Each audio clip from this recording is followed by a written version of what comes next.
Good morning. Another Monday means another episode. It's a chemothon. We're back here again.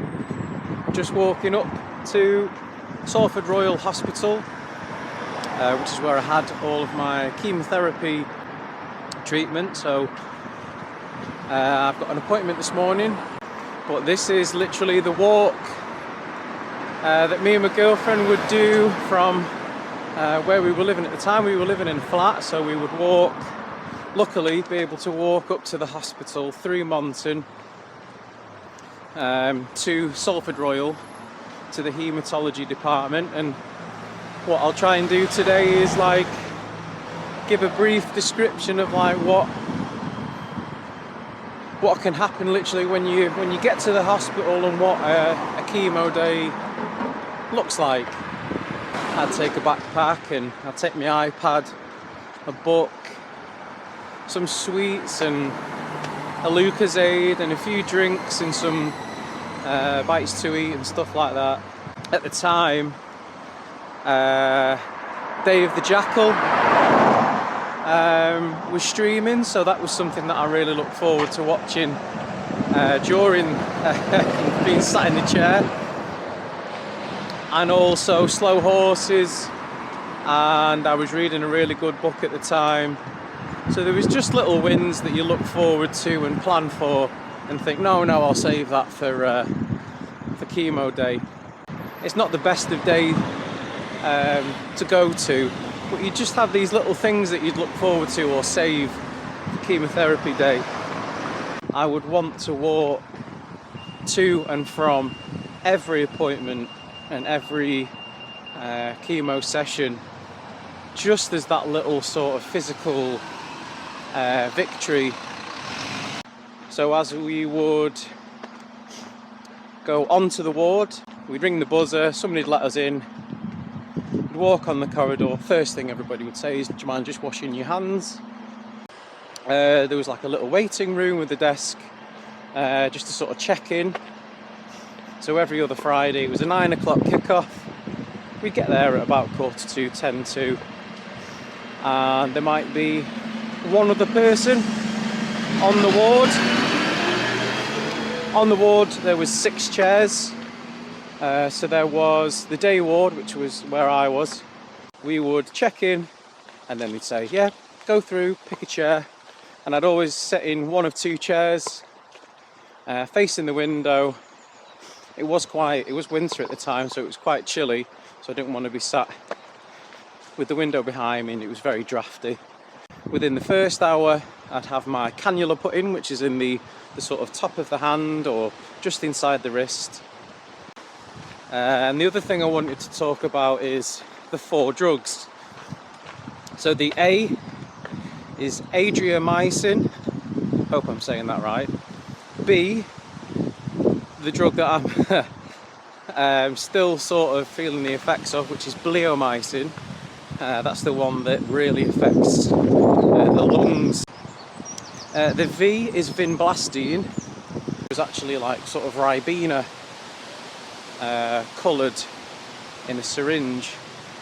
That is, I was told, probably the most aggressive drug of the 4. And then the D is dacarbazine, which was the biggest volume of the 4 drugs.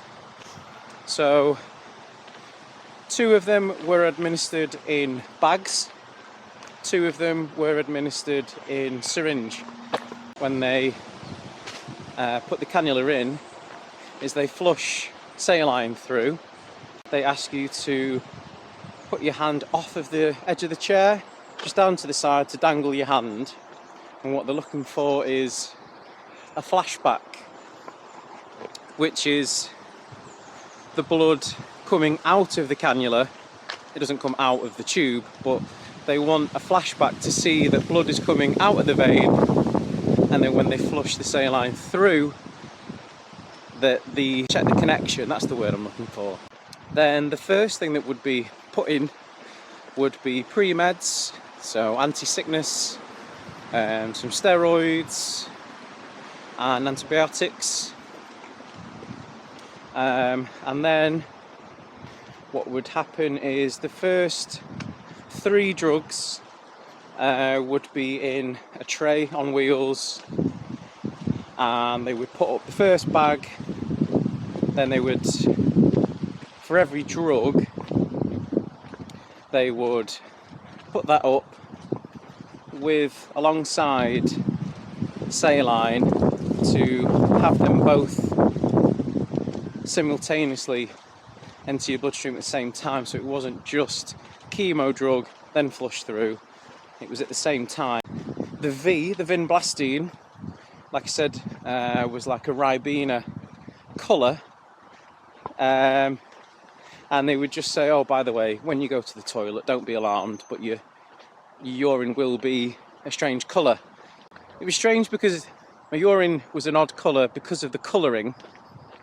And also it's an odd sensation to feel the need to go to the toilet, but not necessarily from drinking fluids, because there's this constant flow of saline and salty water being flushed through into your bloodstream. Your bladder fills up, but not from drinking. That was odd. That was odd. It is that kind of like hospital scene in the drama where you can see people walking down the corridor with like a sort of wheelie trolley and it's bleeping and there's all sorts of drugs attached to it. That was a reality. And then you'd get back in your seat and you'd just arrange your cables and everything. And when you look down at your hand, it is odd. It's quite mad to like think. I remember being sat there the first time and just seeing like that first bag, the liquid of that first bag just coming round this straw, this long curly whirly straw, and then just going into my hand. It was like, whoa, what am I going to feel? Am I instantly just going to get knocked out, or how's it going to feel when it's in my body? And it's kind of like a stressful day and a bit of a non-event at the same time. And they actually construct each of the 4 drugs to your blood makeup, your weight and everything. So it's not just like they grab a bag of dacarbazine and then that's it, it's off the shelf and that's the product. Everything is constructed to your makeup, and I wanted to know what was happening. The 2 bag drugs were brought onto the ward in red bags. That's because they need to be sheltered from sunlight, so the red bags prevent any UV light from affecting the bag and causing any change in like that chemical balance or what they're made of.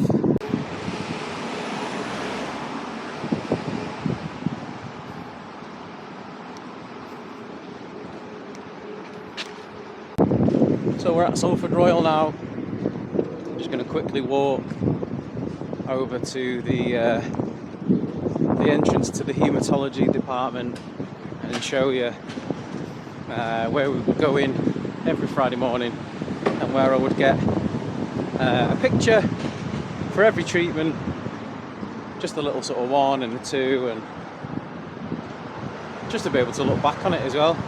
Yeah, just being able to walk to your to a major hospital like this and have treatment for something so sort of like heavy duty is just a 20-minute walk away.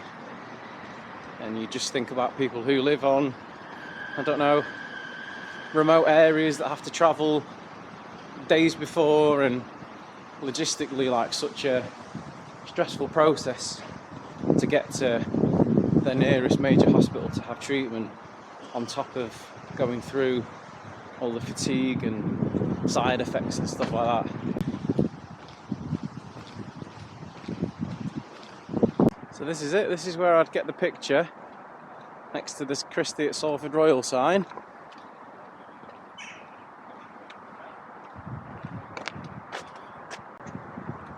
And then Yeah, I could see it there in orange, haematology ward. And then I'd walk literally up this little ramp here, through these doors.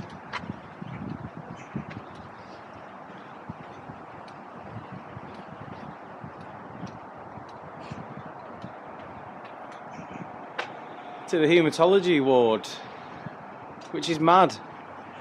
That's mad. It just feels like it happened to like another person or a separate, I don't know, just a separate experience altogether. But it happened. It didn't happen all that long ago. But yeah, right, I'm going to go to my appointment now and speak to you in a bit.